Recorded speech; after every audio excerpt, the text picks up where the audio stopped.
Kita sebagai orang Kristen jangan sembarangan dalam bergaul, karena pergaulan kita menentukan masa depan kita untuk kedepannya.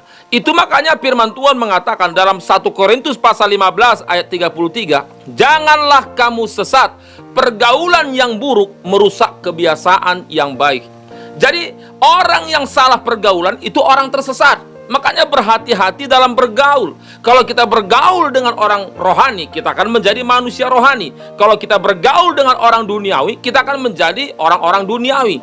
Jadi itu tergantung iman kita. Kalau iman kita kuat, ketika kita bergaul dengan orang duniawi, kita bisa menarik mereka menjadi orang rohani. Tapi kalau iman kita lemah, tentu kitalah yang akan ditarik menjadi orang-orang duniawi. Jadi kita harus merenungkan apakah kita ini sudah menjadi manusia rohani atau masih belajar menjadi manusia rohani.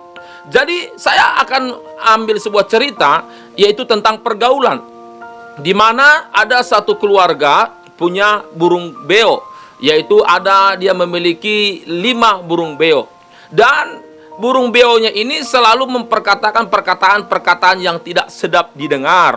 Dan di saat yang punya burung beo ini berkunjung ke rumah pendetanya, dan dia melihat ada satu burung beo pendeta yang begitu rohani sekali bahasanya. Setiap jemaat ini datang, dia selalu berkata salam, haleluya, puji Tuhan. Dan akhirnya jemaat ini berkata kepada pendetanya, Pak Pendeta, saya sangat senang sekali mendengar burung beo Pak Pendeta berkata dengan bahasa-bahasa rohani. Boleh nggak Pak Pendeta saya pinjam kira-kira seminggu, nanti saya pulangkan, supaya burung beo saya ini menjadi perkataannya juga keluar bahasa-bahasa rohani. Akhirnya pendeta pun mengikhlaskan burung beonya dibawa oleh jemaatnya tersebut ke rumah daripada jemaatnya ini.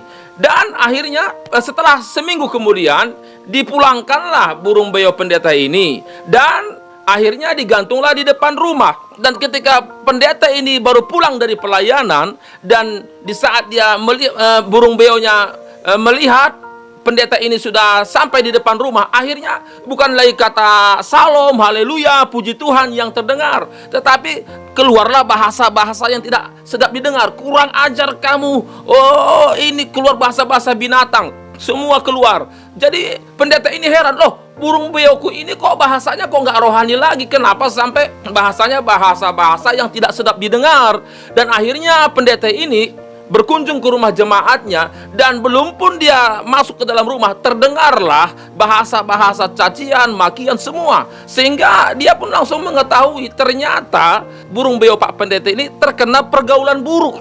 Karena ternyata burung beo jemaatnya ini karena sering mendengar, yaitu pemilik rumah berkata-kata yang tidak baik, itulah sering bahasa yang keluar dari mulut burung beo ini. Sehingga begitu keluarga ini datang selalu disambut, kurang ajar, ini kamu, keluarlah bahasa-bahasa kebun binatang.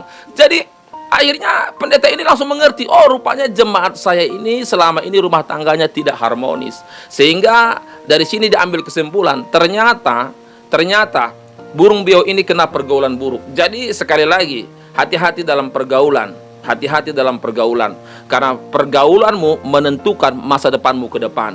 Kalau engkau bergaul dengan orang-orang rohani dan saudara menjadi manusia rohani, tentu hidupmu akan bahagia, dipelihara dan diberkati Tuhan ke depannya. Tapi kalau saudara menjadi manusia duniawi, tentu Tuhan tidak akan pernah memelihara hidupmu, karena memang orang-orang duniawi itu hidupnya tidak berkenan di mata Tuhan. Kiranya kebenaran firman ini jadi berkat bagi saudara semua dimanapun Anda berada. God bless you. Tuhan Yesus memberkati. Mari jaga pergaulan.